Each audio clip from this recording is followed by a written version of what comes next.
دنیا کی طاقت کبھی توپ اور ٹینک سے ثابت نہیں ہوئی۔ کبھی کبھی ایک ملک اپنی خاموش ترین چالوں سے دوسرے ملک کے دل، اس کے اعصاب، اس کے حساس ترین شریانوں پہ قبضہ جما لیتا ہے۔ آج جو منظر ہمیں امریکہ اور چین کے درمیان دکھائی دیتا ہے وہ روایتی جنگ کا منظر نہیں ہے۔ یہ banks, companies, data, technology, semiconductors, A I اور سرمایہ کاری کے نام پہ لڑی جانے والی خاموش جنگ ہے۔ اور سب سے زیادہ خوفناک بات یہ ہے کہ کئی دہائیوں تک مغرب اس جنگ کو دیکھ ہی نہیں پایا۔ اے ڈی ڈیٹا کے مطابق دنیا کا سب سے بڑا سرمایہ کاری اور سرکاری سرمایہ کاری کا پروگرام، سب سے بڑا بینکنگ نیٹ ورک، سب سے زیادہ ریاستی کنٹرول رکھنے والی قوت اگر کوئی ہے تو وہ چین ہے۔ اور اس پوری طاقت کو استعمال کر کے بیجنگ نے وہ کام کیا ہے جو امریکہ، یورپ اور جاپان نے کبھی تصور بھی نہیں کیا تھا، یعنی امیر ترین اور مستحکم ترین معیشتوں کے اندر گھس کے ان کی حساس ترین صنعتوں، جدید ٹیکنالوجیز اور مستقبل کی دفاعی صلاحیتوں کے ڈھانچے پر قبضہ جمانا۔ یہ واقعہ صرف ایک انشورنس کمپنی کی خریداری کا قصہ نہیں ہے جو آپ کو سنانے لگا ہوں، بلکہ ایک ایسی خاموش یلغار کی داستان ہے جو برسوں سے دنیا کے سب سے طاقتور ممالک کے اندر جڑیں گاڑتی چلی آ رہی ہے۔ امریکہ کو 2018 میں جب اچانک اپنے قوانین سخت کرنے پڑے تو اس کی وجہ کوئی اتفاق نہیں تھا۔ اصل ڈر یہ تھا کہ چین صرف سرمایہ کاری نہیں کر رہا بلکہ آہستہ آہستہ ان حساس دروازوں کی چابیاں اپنے ہاتھ میں لے رہا ہے جن سے کوئی بھی ملک کمزور یا طاقتور ہو سکتا ہے۔ یہ سب اس دن کھلا جب امریکی صحافی جیف سٹین کو ایک حیران کن خبر ملی۔ ایک چھوٹی سی انشورنس کمپنی جو ایف بی آئی، سی آئی اے اور حساس امریکی اداروں کے ایجنٹس کو مالی تحفظ دیتی تھی، اسے خاموشی سے ایک چینی کمپنی نے خرید لیا۔ یہ صرف ایک عام خرید و فروخت نہیں تھی، یہ وہ دروازہ تھا جس کے پیچھے انٹیلیجنس اہلکاروں کی خفیہ معلومات، ان کے اہل خانہ کے کوائف، مالی معاملات اور یہاں تک کہ ان کی کمزوریاں بھی درج تھیں۔ اور اب یہ سب ایک ایسی کمپنی کے پاس پہنچ چکا تھا جس کے بارے میں واشنگٹن کا خیال تھا کہ اس کی ڈوریں سیدھی بیجنگ کی طرف جاتی ہیں۔ آپ سب پر سلامتی ہو، میں یاسر رشید ہوں اور آپ دیکھ رہے ہیں سنو نیوز۔ ناظرین، فاسن گروپ جو بظاہر ایک نجی کاروباری ادارہ ہے، اس خریداری کے پیچھے لگا ہوا تھا، مگر اس سودے کے پیچھے 4 چینی سرکاری بینکس کے قرضے تھے۔ پیسہ کیمن آئی لینڈ کے راستے بھیجا گیا تاکہ سب کچھ عام سا دکھے، لیکن حقیقت میں یہ ایک ایسا منصوبہ تھا جس کا مقصد امریکہ کے حساس ترین حلقوں تک رسائی حاصل کرنا تھا۔ واشنگٹن کے لیے یہ ایک دھماکے سے کم نہیں تھا۔ وزارت خارجہ حرکت میں آئی، کمیٹی برائے غیر ملکی سرمایہ کاری سرگرم ہوئی اور نتیجہ یہ نکلا کہ کمپنی کو مجبوراً دوبارہ امریکیوں کے ہاتھوں بیچ دیا گیا۔ لیکن اصل کہانی اس سے کہیں بڑی ہے۔ رائٹ یو ایس اے صرف ایک مثال تھی، اس کے بعد بی بی سی کو ایسے اعداد و شمار ملے جنہوں نے پوری دنیا کو چونکایا۔ پتہ یہ چلا کہ چین صرف ایک ملک میں نہیں بلکہ امریکہ، یورپ، مشرق وسطیٰ، افریقہ اور آسٹریلیا سمیت ہر خطے میں چپکے سے سرمایہ کاری کر رہا ہے۔ یہ سرمایہ کاری عام کاروبار میں نہیں تھی بلکہ ایسی حساس صنعتوں میں کی جا رہی تھی جو کسی بھی ملک کی ریڑھ کی ہڈی سمجھے جاتے ہیں۔ سیمی کنڈکٹرز، ٹیلی کمیونیکیشن، دفاعی تحقیق، توانائی، پورٹس، ڈیٹا سینٹرز اور مالیاتی ادارے۔ گزشتہ 20 سالوں میں چین دنیا کا سب سے بڑا بیرونی سرمایہ کار بن چکا ہے۔ یہ محض تجارت نہیں ہے بلکہ ایک اسٹریٹجک برتری کا منصوبہ ہے۔ امریکہ کے ایکسپرٹ کہتے ہیں کہ اگر ایک ملک کسی دوسرے ملک کے ڈیٹا، اس کی ٹیکنالوجی، اس کے مالیاتی نیٹ ورک اور اس کی حساس صنعتوں تک رسائی حاصل کر لے تو وہ جنگ لڑے بغیر اس پر کنٹرول حاصل کر سکتا ہے، اور چین یہی چاہتا ہے۔ وہ ہتھیاروں کی بجائے سرمایہ کاری کو بطور ہتھیار استعمال کر رہا ہے۔ اندازہ لگائیں کہ ایک طرف امریکہ ہر سال اپنے دفاع پہ سینکڑوں ارب ڈالر خرچ کرتا ہے، مگر دوسری طرف چین جو صرف کاروبار کی شکل میں وہ راستے کھول رہا ہے جن سے وہ امریکہ کے خفیہ راز پڑھ سکتا ہے۔ ہر ملک جہاں چین نے سرمایہ لگایا وہ کسی نہ کسی اہم شعبے کا مالک بنا، چاہے وہ افریقی کانے ہوں، یورپی ٹیکنالوجی کمپنیز ہوں، مشرق وسطیٰ کے پورٹس ہوں یا ایشیا کے اسٹریٹجک ڈیٹا سینٹرز ہوں۔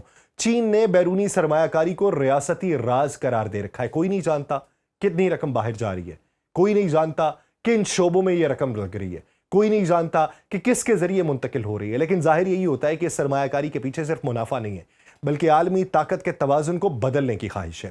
رائٹ یو ایس اے کا واقعہ اس بڑی تصویر کا ایک ٹکڑا ہے۔ چین ہر اس ملک میں قدم جما رہا ہے جس کے پاس کوئی قیمتی ٹیکنالوجی ہے، کوئی ضروری صنعت ہے یا کوئی اہم معلومات موجود ہے۔ واشنگٹن کے لیے خطرہ اس وقت شدید ہوا جب ٹرمپ انتظامیہ نے قوانین سخت کیے۔ اس میں خاص طور پہ اس بات پہ زور دیا گیا کہ کوئی بھی غیر ملکی کمپنی، خاص طور پہ چینی ادارے، اب حساس امریکی سیکٹر خرید نہیں پائیں گے، مگر یہ شاید فیصلہ بہت دیر سے کیا گیا۔ اصل سوال یہ تھا کہ اگر چین اس رفتار سے سرمایہ کاری کرتا رہا ہے تو آنے والے برسوں میں دنیا کا معاشی نقشہ کیسا ہوگا؟ کیا وہ وقت دور ہے جب امریکہ اور یورپ فیصلہ ساز ہوں گے لیکن وسائل، ٹیکنالوجی اور صنعتوں کے مالک چینی ادارے ہوں گے؟ کیا یہ ایک نئی قسم کی عالمی حکمرانی ہے جس میں فوجیں نہیں، بینک، سرمایہ کاری فنڈز اور ٹیکنالوجی کمپنیز میدان میں اتری ہوئی ہیں؟ یہ سارا منظرنامہ کچھ ایسا دکھائی دیتا ہے جیسے چین خاموشی سے دونوں ممالک پر قبضہ نہیں بلکہ پوری دنیا کے حساس شعبوں پر اثر و رسوخ بڑھانے کی کوشش کر رہا ہے۔ امریکہ کے خلاف یہ معاشی معلوماتی جنگ ہے اور ہر گزرتا سال اس بات کی گواہی دے رہے ہیں کہ سرمایہ کاری کبھی کبھی میزائلوں سے زیادہ خطرناک ہو سکتی ہے۔ یہ وہ حقیقت ہے جس پر آنے والے سالوں میں دنیا کے طاقتور ممالک کو فیصلہ کرنا ہوگا، کیونکہ جو ملک وقت پہ نہ جاگے وہ اپنی ٹیکنالوجی، اپنے ادارے اور آخر کار اپنی خود مختاری بھی کھو سکتا ہے۔ یہ حقیقت اس ڈاکٹر بریڈ پارکس جیسے محققین پہ اس وقت کھلی جب وہ برسوں سے سمجھتے رہے کہ چین کا پیسہ صرف افریقہ، ایشیا اور غریب ممالک میں جاتا ہے۔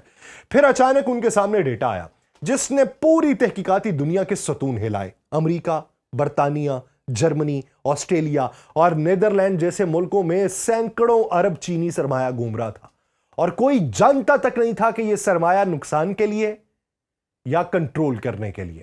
اسی پس منظر میں چین کی میڈ ان چائنا 2025 پالیسی سامنے آئی، جس کے تحت چین نے فیصلہ کیا کہ دنیا کی اگلی 10 بڑی اہم صنعتوں پر غلبہ قائم کرنا ہے۔